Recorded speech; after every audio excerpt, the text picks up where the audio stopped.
Hi hello this is Chakri. Director Ram Gopal Varma గారు తన trade mark చాలా కాలం తర్వాత హారర్ జానర్ దెయ్యం సినిమాతో మన ముందుకు రాబోతూ ఉన్నారు. అందులో స్వాతి దీక్షిత్ దెయ్యంగా నటించబోతున్నారు. సో మనతో పాటు రామ్ గోపాల్ వర్మ గారు అండ్ హీరోయిన్ స్వాతి దీక్షిత్ ఉన్నారు. వెల్కమ్ అండి. Thank you. We were missing sir, అంటే మీ ట్రేడ్ మార్క్ జానర్ హర్రర్ అనేది మిస్ అవుతుంది. సో దీంతో మళ్ళీ మమ్మల్ని భయపెట్టబోతూ ఉన్నారా? ప్రయత్నించబోతున్నా. దాని తర్వాత దెయ్యం దయ మీ పక్కనే ఉంది దెయ్యం. ఇంత క్యూట్గా ఉన్న అమ్మాయిని ఒక దెయ్యంలో చూపించాలి, మీకు మనసెట్లో ఒప్పించారు. That is the point. క్యూట్గా ఇప్పుడు ఆల్రెడీ భయంకరంగా ఉన్నవాడితో ఇంకా మళ్ళీ భయం తెప్పించడానికి హారర్ సినిమా తీసి మీనింగ్ లేదు. సో క్యూట్గా సెక్సీగా ఉన్న స్వాతి తోటి భయపెట్టించడం అనేది ఐ థింక్ ఇట్ వాజ్. దెయ్యంలో కూడా సెక్సీ యాంగిల్ అనేది మిస్ అవ్వరు కాదు, నా ఉద్దేశంలో ప్రతి అమ్మాయిలో దెయ్యం ఉంటుంది. వాళ్ళ అందమైన మొహంతో ఒక వయ్యారంతో మనం ట్రాప్ చేసి పెళ్లి చేసుకున్నాక దెయ్యం బయటకు వస్తుంది. అది నేను ఒక చిత్ర రూపంలో చెప్పాను. But that is not the story, but I'm just kidding. But I don't agree all women have inside. I do agree. That's true. Yeah, that's true. ప్రతి అమ్మాయి వెనకాల ఒక దెయ్యం ఉంటుంది లోపల. అది అవసరమైనప్పుడు బయటకు వస్తుంది. మీరు అగ్రీ చేశారు కాబట్టి సరే. మోస్ట్ ఆఫ్ ది టైం పెళ్ళయ్యాక వస్తుంది. పెళ్ళయ్యాక నాకు తెలిసి విడాకుల టైంలో వస్తుందేమో నేను అనుకుంటున్నాను. విడాకులకు మళ్ళీ విడిపోతుంది. విడాకులు భూతమాంత్రికుల టైం అది. సాధారణంగా ఈ అమ్మాయి కాబట్టి ఒప్పుకుంది, కానీ మేబీ డైరెక్టర్ కాబట్టి పక్కన ఒప్పుకుని ఫెమినిస్ట్ అయ్యి పాటి మిమ్మల్ని ఎక్కి కొట్టేసేవాళ్ళని. That's true. Right, coming to the movie, ఏంటంటే ఎట్లాంటి ప్లాట్ తోటి వెళ్తూ ఉన్నారంటే ఒక 20 years బ్యాక్ మీరు దెయ్యం సినిమా పర్ఫెక్ట్. దీంట్లో భయపెట్టాలంటే ఎట్లా? దీని మెయిన్ ప్లాట్ ఇప్పుడు Rajasekhar garu from a kind of middle class మధ్యలో, and he loves his daughter very much, and something strange starts. ఆ అమ్మాయికి ఏదో ఒక రాత్రి ఏదో కళ్ళొచ్చు లేకపోతే ఇలాంటి ఏదో రకరకాలు జరుగుతుండే. బట్ యాజ్ ఎ ఫాదర్ అంటే ఇప్పుడు స్ట్రేంజర్ అయితే మీరు తప్పించుకుని వెళ్ళిపోవచ్చు, భయపడి పారిపోవచ్చు. కానీ మీరు ప్రేమించిన వ్యక్తికి ఏదో జరుగుతున్నప్పుడు మీరు అది చేయలేరు. సో ఆ emotional conflict horror film. So ఎందుకు స్వాతిని ఎందుకు ఎంచుకున్నారు, కారణం ఏంటి? Swati felt she has the incredible mixture of both being very cute and sexy, and than eyes are very very expressive, and adokti రెండోది ఈ kind of a role, especially తనకున్న age, తనకున్న beginning phase of our కెరియర్లో అంత కన్విక్షన్తో నేను story చెప్పినప్పుడు she was reacted with lot of conviction. అంటే ఇలాంటి రోల్ కన్విక్షన్ లేకుండా చేస్తే it can be it can almost finish the film. Swathi ఆయన ఆర్జీవి గారు స్టోరీ చెప్పగానే, లేదంటే మీరు ఈ క్యారెక్టర్ చేస్తున్నారు, what was your reaction? Like ఇది హారర్ మూవీ, మీరు దయ్యంగా యాక్ట్ చేయాల్సి ఉంటుంది. So what was your reaction? How did you feel? అసలు నేను ఎక్స్పెక్ట్ చేయలేదు. అంటే దయ్యం రోల్ ఇస్తారా లేకపోతే? No I didn't expect. I met him and then ఇమీడియట్గా స్క్రిప్ట్ చెప్పారు, and then I told I think I can do this sir అన్నాను. That's about it. నెక్స్ట్ 2 daysలో we started shooting. That's it. So అంటే ఈ పర్టికులర్గా దెయ్యం రోల్కి ఏం ఆస్పెక్ట్స్ చూస్తారు సార్ ఒక యాక్టర్లో? అంటే ఫస్ట్ ఆఫ్ ఆల్ దెయ్యం రోల్ అని మీరు మాటిమాటికి దెయ్యం రోల్ అంటున్నారు. దెయ్యం రోల్ కాదు అది. స్వాతి రోల్కి లోపల ఒక పర్టిక్యులర్ స్ట్రేంజ్నెస్ వచ్చి స్లోగా ట్రాన్స్ఫర్మేషన్ అనేది స్టార్ట్ అవుతుంది. నేను ఇందాక చెప్పినట్టు బేసిక్లీ ఐ వాంటెడ్ అంటే మనకి రాజశేఖర్ గారి పాయింట్ ఆఫ్ వ్యూలో ఒక ఎంపతి, ఒక సింపతి రావాలి అమ్మాయి మీద. అమ్మాయికి ఏదో జరిగిపోతుందని ఆడియన్స్ కూడా ఫీల్ అవ్వాలి. కానీ ఆ ట్రాన్స్ఫర్మేషన్ పెరుగుతున్న కొద్దీ భయం అనేది ఆడియన్స్లోనే పెరుగుతూ ఉంటుంది, రాజశేఖర్ క్యారెక్టర్ కూడా పెరుగుతూ ఉంటుంది. సో ఈ ఎలిమెంట్ క్యారీ చేసే కెపాసిటీ ఆబ్వియస్లీ పర్ఫార్మెన్స్ వైజ్గా రాజశేఖర్ గారిది ఇట్స్ వెరీ నార్మల్. అంటే ఒక మనం క్యూ తీసుకోవచ్చు, ఫలానా సినిమాల రోలు, లేకపోతే మన ఇంట్లో కూడా మనం బిహేవ్ చేసి ఉంటాం చాలాసార్లు. ఇది ఒక అన్యూజువల్, ఎవరు ఎక్స్పీరియన్స్ చేయని ఒక ఆస్పెక్ట్ కాబట్టి స్వాతి క్యారెక్టర్లో it is much more complex performance వైజ్గా. అది నేను ఎప్పుడు ఒక యాక్టర్ని కాస్ట్ చేసినప్పుడు most of the time intelligence వస్తున్నాను. నేను చెప్పేది తన ఎంత అర్థం అవుతుంది అనేది ఒక్కసారి ఇంటెలిజెన్స్ ఉంటే అర్థం చేసుకోవడానికి, తర్వాత మీకు కెమెరా కాన్షియస్నెస్ అనేది లేకపోతే ఆటోమేటిక్గా గుడ్ పర్ఫార్మెన్స్ ఉంటుంది. సో ఇందులో కొన్ని సీన్లు తను యూజ్ చేసిన లాంగ్వేజ్ కానీ తను యూజ్ చేసిన gestures they be very shocking, but అది తను చాలా కన్విక్షన్తో షీ డిడ్ స్వాతి. ఒక 20 years బ్యాక్ జనరేషన్కి ఈ జనరేషన్కి difference. Yeah. So what you feel అంటే టెక్నికల్గా కానీ వాళ్ళని భయపెట్టడానికి కానీ కొంచెం ఎక్కువ వర్క్ చేయడానికి అంటే టెక్నికల్గా ఎక్కువ హార్డ్ వర్క్ చేయాల్సిన అవసరం ఏమైనా ఐ కనబడుతుంది? Don't think so. ఎందుకంటే హారర్ అనేది రిలేటబుల్ ఎమోషన్ అది. అంటే మీరు ఎప్పుడు మీరు అంటే మీకు ఎడ్యుకేషన్కి లేకపోతే సోషల్ స్టేటస్కి దేనికి సంబంధం లేదు. భయం అనేది is inherent in every human person irrespective of the time period, you know. So అప్పుడు దాంట్లో ఓకే మీకు వేరే వేరే అంటే గోర్ ఎక్కువ ఉండి లేకపోతే మర్డర్స్ ఉండి భయంకర రక్తాలు అలాంటివి ఉండి ఇది ఒక సైకలాజికల్ ఆస్పెక్ట్లో చేయడానికి అది sensibility of the director. So నాకు ఈ పర్టికులర్ కాంటెక్స్ట్లో నేను మ్యాక్సిమం నేను ఇన్ఫ్లుయెన్స్ అయిన హారర్ సినిమాలు కొన్ని ఉంటాయి, నేను తీసినవి కొన్ని ఉంటాయి. వాటన్నిటిలోంచి నాకు ఇందులో ఆ ఫాదర్ డాటర్ దానికి అండ్ ఆల్మోస్ట్ ఒక విధంగా ఎగ్జాసిస్ట్ బేస్ అనుకోవచ్చు. ఎగ్జాసిస్ట్లో mother has to deal with the daughter. Yeah. కాకపోతే ఇందులో ఏంటంటే ఒక స్టైల్లో అంటే ఈవెన్ వేరే వేరే ఏ క్యారెక్టర్స్ అయితే స్టార్ట్ చేస్తున్నారో ఒక సింగిల్ ట్రాక్ కాకుండా అలాంటిది ఏదో ట్రై చేసాం. సో ఇప్పుడు అంటే ఒక డే టైంలో రోడ్డు మీద నడుస్తూ ఉంటుంది దెయ్యం. That I think is a very unique thing which happens in దెయ్యం. కోర్ట్ రూమ్ లో కూడా అంటే ట్రైలర్ లో కోర్ట్ రూమ్ లో కూడా సాధారణంగా అలాంటి ఎక్కడ ప్రూవ్ అవ్వవు. కరెక్ట్. ఆ ట్రైలర్ లో అది కనబడుతుంది. మేబీ అదే కొంచెం డిఫరెంట్ ఆస్పెక్ట్ అయి ఉండొచ్చు. So what you say about movie అంటే ఎక్కడ హారిఫిక్ గా ఫీల్ అవుతారు చూసేవాళ్ళు? I think everywhere. నేను డబ్బింగ్ చెప్పడానికి వెళ్ళినప్పుడు I didn't see the movie అప్పుడే చూసినప్పుడు even I was terrified, like చూడగా నేను భయపడ్డాను. సో ఐ థింక్ అట్లాంటి ఎలిమెంట్స్ చాలా ఉన్నాయి మూవీలో. And court scene was my favourite. Court scene trailer నాకు చూడగానే అదే చాలా ఇష్టం. బయటకు అంటే ఎలివేట్ అయి కనిపించింది నాకు, ఇది కొంచెం డిఫరెంట్ గా కనబడుతుంది అని చెప్పి. సో వర్కింగ్ విత్ ఆర్జీవి గారు terrible experience. సినిమా ఎంత హారిఫిక్ గా ఉందా ఎంత వర్క్ చేయడం? I think ఇంకా I'm not satisfied. It was a horrifying experience. Horror cinema is yeah. ఇంకా నాకు సాటిస్ఫాక్షన్ లేదు, ఇంకా వర్క్ చేయాలని. Yeah, I'm still not satisfied. So next మూవీకి obligation. But she's, like I said, she's a wonderful actress. I really want to do. He said I want to do a more glamorous thing. Okay. ఎందుకంటే దెయ్యాన్ని వదలు కొట్టేసాం కాబట్టి ఇప్పుడు.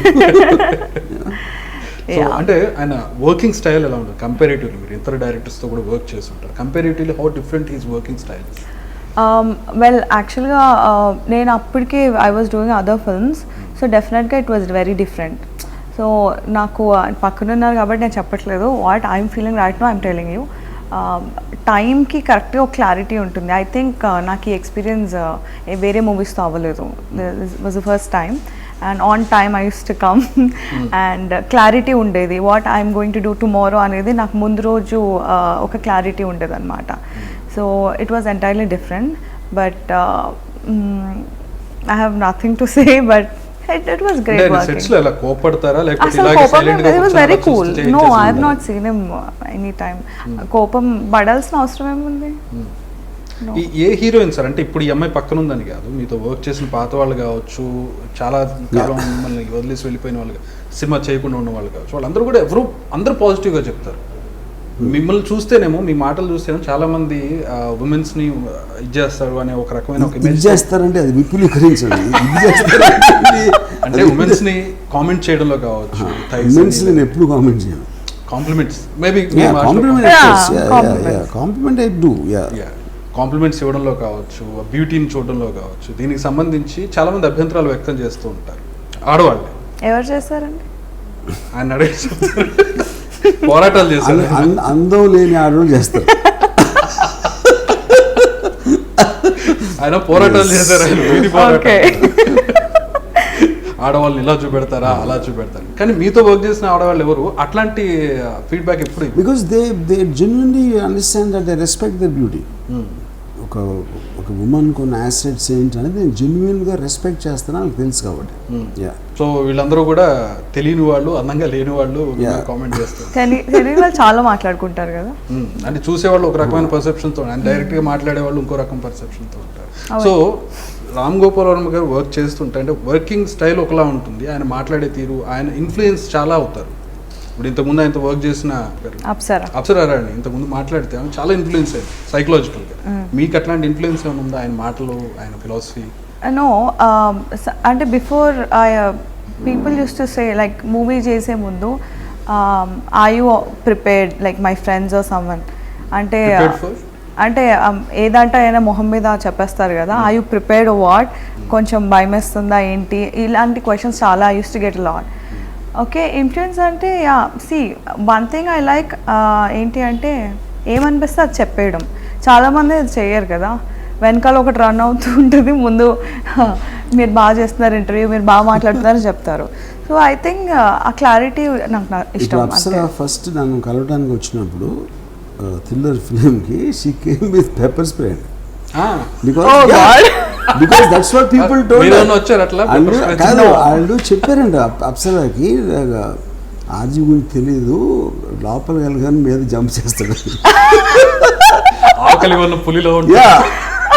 Actually came with pepper spray. నాకు కూడా చెప్పింది అమ్మాయి pepper spray తోటి వెళ్ళాను నేను.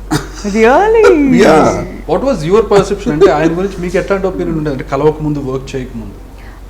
I was scared. Scared of? But she also didn't get peppers. No, I didn't. అంతవరకు ఆలోచించలేదు. బట్ ఐ వాస్ థింకింగ్ ఏదైనా అంటారేమో, ఏదైనా చాలా మంది చాలా చెప్తూ ఉంటారు వెళ్ళే ముందు కదా, సో భయపెడుతున్నారు. ఎందుకంత భయపడతారో నాకు మాట్లాడిన తర్వాత ఐ ఫెల్ట్ లైక్ వీళ్ళు ఎందుకు ఇంత ఓవర్ యాక్షన్ చేస్తున్నారు అసలు. ఐ వాజ్ వెరీ కూల్, కోపం ఎక్కడ రాలేదు. He was by himself, he is this, that's it. It's unique. See, I am unique in my own way. మీరెలానో ఇట్స్ హిస్ పర్సనాలిటీ. అమ్మాయి టాపిక్ వచ్చినప్పుడు రీసెంట్గా ఇంటర్వ్యూ చేశాను అమ్మాయి రామ్ గోపాల్ వర్మతో. అంటే ఆయన మీతో దిగే ఫోటోలు కావచ్చు, మీ గురించి చేసే కామెంట్ చూస్తే వేరేగా అర్థం చేసుకుంటున్నారు ప్రజలు, చూసేవాళ్ళు సోషల్ మీడియాలో. అంటే ఆయన నాకు తండ్రితో సమానం అని మీ టేక్ ఏంటి ఆ కామెంట్ మీద? నేను మొగుడుతో సమానం అయితే బెటర్గా ఫీల్ అవ్వండి. అసలు సంబంధం లేదు. Not that because don't like pellis, that also is not the point. I mean, maybe she felt grateful and all that. I mean, I don't believe in this familial kind of things. So coming back to movie, ఈ అమ్మాయి అంటే ఈ చేసేటప్పుడు అంటే మీ అమ్మాయి చెప్తుంది మీరు చాలా సైలెంట్గా ఉంటారు, వర్క్ అంతా నాకు ముందే చెప్తారు, కంఫర్టబుల్గా. ఎక్కడైనా ఇరిటేట్ అయిన సందర్భాలు యాక్టర్స్కి సంబంధించి, పర్టికులర్గా స్వాతికి సంబంధించి ఏమైనా ఉంటుందా సందర్భం, అంటే సరిగ్గా చేయకపోవడం అట్లాంటి? See, I basically respect actors a lot. And actors are the most important thing for a film.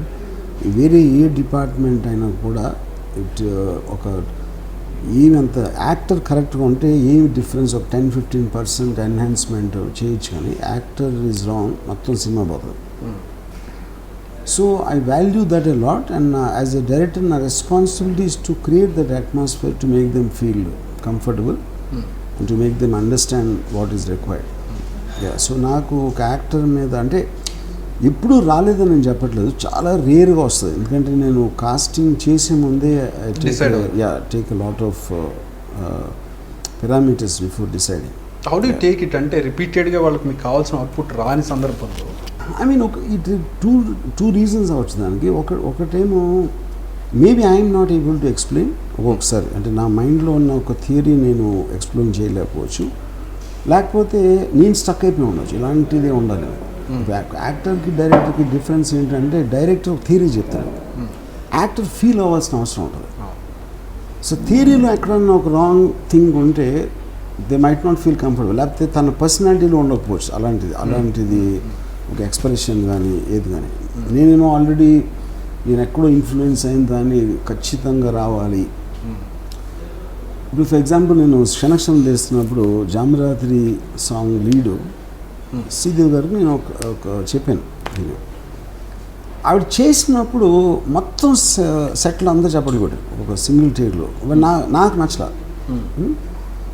So నేను రియాక్ట్ అవ్వకుండా కొంచెంసేపు అలా చూసి కొంచెంసేపు ఒక 20-30 seconds టైం తీసుకొని ఐ సెడ్ ఓకే ఓకే చూసి లేదండి రామ్ గారు మీరు నచ్చకపోతే మళ్ళీ చేద్దాం లేదండి అప్పుడు కాదు మీ కాంప్రమైజ్ అవుతుందండి నేను ఎందుకు టైం తీసుకున్నానంటే ఈ సీన్ నాకు చాలా ఇష్టం నేను నా మైండ్లో ఫిక్స్ అయిపోయాను మీరు ఎక్కడ పాజ్ తీసుకుంటారు ఎక్కడ అలా చేయాలి అనేది దానికి మెజర్ చేస్తున్నాను నేను సో మీరు ఎప్పుడైనా నేను అనుకున్న టైమింగ్లో మీరు చెప్పలేకపోతే అది రాంగ్ టైమింగ్ కాదు మీరేదో ఫీల్ అయ్యి చెప్పారు దాని వలన ఏమి మారిపోదు సీన్ కానీ నేను అది ఆలోచించుకుని దాంట్లోంచి బయటికి రా ఇప్పుడు అందరూ అప్రిషియేట్ చేసిన వాళ్ళు ఎవరు వాళ్ళకి నా తెలీదు I took that much of time so అప్పుడు ఏమవుతుందంటే చాలాసార్లు సెట్లో మీరు అనుకున్న దానికి యాక్టర్ అనుకున్న దానికి ఒక సింక్ అవ్వకపోవచ్చు ఒకసారి బట్ కొంతమంది డైరెక్టర్స్ మొండి పట్టుబట్టి అదే కావాలి అని వాళ్ళు ఫిక్స్ అయిపోతారు నేను